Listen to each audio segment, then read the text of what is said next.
The open sea has seen countless pirates, but none like her. She didn't just command a fleet, she commanded an empire. She was more feared than Blackbeard, more powerful than any pirate king, and unlike them, she won. When talking about successful pirates, When most people think of pirates, they imagine hulking, fearsome men with names like Blackbeard or Long John Silver. the most successful pirate in history was a Chinese admiral. One of the most famous and feared pirates who ever lived was Ching Shih, a young Cantonese woman who became the ruler of one of the largest pirate fleets in history. Ching Shih wasn't born into power. She was not a royal, a warrior, or the daughter of a feared pirate lord. She started at the very bottom, yet she rose to become the greatest pirate leader in history, controlling over 70,000 men and 1,800 ships. Even the most powerful navies of her time, the Qing Dynasty, the British Royal Navy, and the Portuguese Empire, failed to defeat her. But what made her unstoppable? How did she turn a fleet of outlaws into a disciplined military force? And most incredibly, how did she walk away from piracy undefeated and richer than ever? Ching Shih wasn't born into piracy. She was born in 1775 in Canton, China, and lived a life of hardship. Like many women of her time, her future was determined by others. She worked in a floating brothel, entertaining merchants, sailors, and government officials. She fought her way through disease and starvation, fending off infant death and slowly reaching adulthood. But she was not just a woman trying to survive. She was watching, listening, learning. She understood power. She knew who controlled the trade routes, which ships carried gold, and which officials could be bribed. In 1701, everything changed. She caught the eye of Zheng Yi, a notorious pirate leader who had built a strong fleet. He wanted her as his wife, not just for love, but because he saw something in her that was different. And Ching Shih agreed, but on one condition. She would not just be his wife, she would be his equal. She would share power over the fleet, have access to all decisions, and help expand their empire.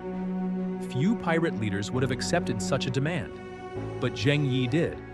Together, they transformed their small fleet into the Red Flag Fleet, one of the largest pirate forces in history. Wanted to take part in Zheng Yi's strategic decisions, lead the fleet at his side, sharing both the risks and the rewards of piracy. 1707, disaster struck. Zheng Yi died in a storm. The pirate world expected his empire to crumble. Without its leader, the fleet would fall into chaos. Rivals waited like vultures, expecting Ching Shih to disappear. Instead, she did the impossible. She took command. How? By outsmarting every single one of her enemies.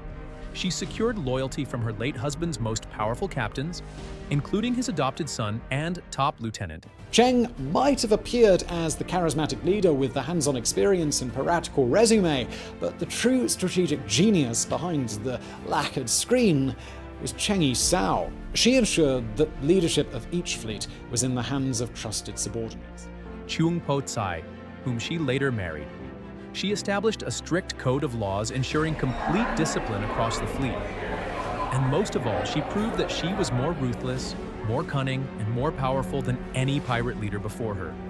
At its height, Ching Shih's Red Flag Fleet controlled the entire South China Sea. She had over 1,800 ships and 70,000 men, including women and children who played vital roles. No merchant ship could pass without paying a heavy tax. No coastal town could refuse her demands.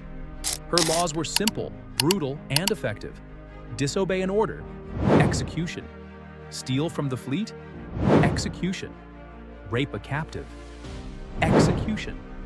Zheng Shi's next move was to further consolidate her power. She did so by establishing a strict code of rules and punishments to maintain discipline and an effective chain of command in her sprawling armada. She was feared not just for her navy, but for her intelligence.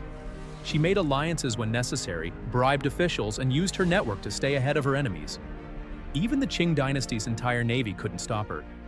Every time they sent ships, she captured them, adding them to her own fleet. Even the British and Portuguese navies, some of the most powerful in the world, failed to bring her down.